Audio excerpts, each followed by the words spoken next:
Hello, I have opened this Bejamin wildfire 0.177 and I think the leakage problem may be from this point or this point, and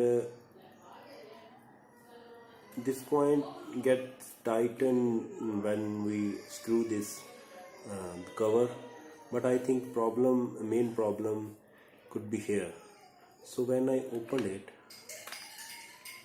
I want you to let me know that this get fixed automatically, but how we can fix this portion? I don't know the name of this portion, but I would call it trigger. So how we can fix this portion as it comes easily, or the leakage sound hears from this place.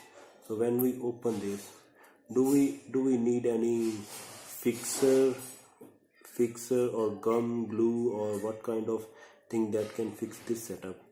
As if we open, this also comes out, and there's washer that also goes out of its order.